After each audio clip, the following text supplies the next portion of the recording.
मनमोहन सिंह सरकार में बड़ी भूमिका निभाने वाले कमलनाथ पर शीर्ष केंद्रीय नेतृत्व सबसे ज्यादा भरोसा करता है। प्रदेश में जब कांग्रेस की सरकार बनी तो उसके मुखिया के तौर पर कमलनाथ को ही चुना गया। खुद सोनिया और राहुल गांधी बिना इनके सलाह मशवरे की किसी भी तरीके का कोई फैसला नहीं लेते।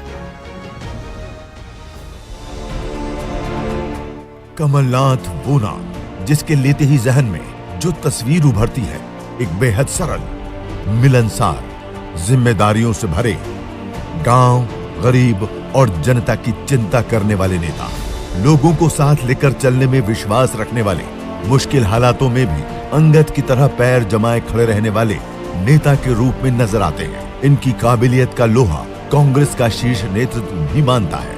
यूपीए 1 से लेकर यूपीए 2 तक में महत्वपूर्ण मंत्रालयों की जिम्मेदारी निभाते रहे। इनके सरल स्वभाव के चलते ये न सिर्फ अपनी पार्टी के बेहद लोकप्रिय हैं, बल्कि विरोधी दल वाले भी इनके स्वभाव की तारीफ करते नहीं थकते हैं।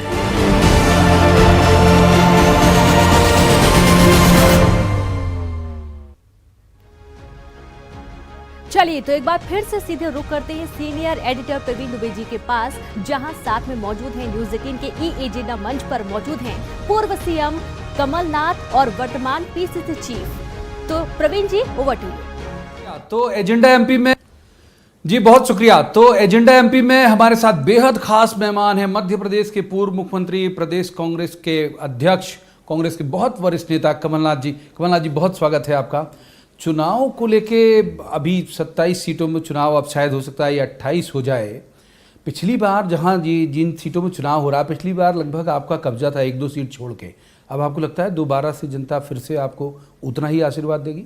राजनीति में बहुत परिवर्तन हुआ है पिछले 10 साल में, 5 साल में। मैं भी 40 साल से चुनाव लड़ रहा हूँ और मैं देखता हूँ कि 40 साल तो छोड़िए, पिछले 2-3 साल में कितना परिवर्तन हुआ है।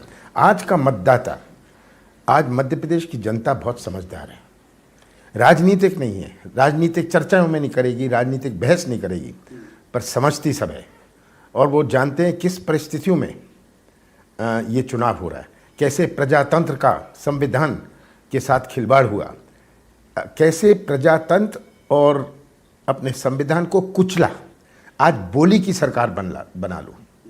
क्या बाबा साहब अम्बेडकर ने कभी सोचा था जब वो संविधान बना रहे थे कि अपने देश में ऐसी अनैतिक राजनीति होगी? प्रावधान रखा उन्होंने संविधान में कि उपचुनाव होंगे अगर कोई विधायक या सांसद ना रहे, पर कि एक सौदा भी हो जाएंगे। आज मध्य प्रदेश की पहचान इस राजनीतिक सौदे से बन रही है कि मध्य प्रदेश की राजनीति ऐसी है। क्या आम जनता नहीं समझती इसे? बाबा साहब अम्बेडकर क्या सोचते होंगे अगर आज होते कि कोई प्रावधान संविधान में नहीं है कि आप सौदा कर लो, बोली बोल लो और उपचुनाव करवा लो। इस प्रकार के उपचुनाव का कोई प्रावधान नहीं है अपने संविधान में। आज जनता नहीं समझ रही कि क्या सौदा हुआ, जनता नहीं समझ रही कि क्या प्रलोभन दिए गए। और इस बात का मुझे विश्वास है कि जनता सच्चाई का साथ देगी। एजेंडा क्या होगा आपका? क्या एजेंडा लेके जाएंगे आप लोगों के सामने?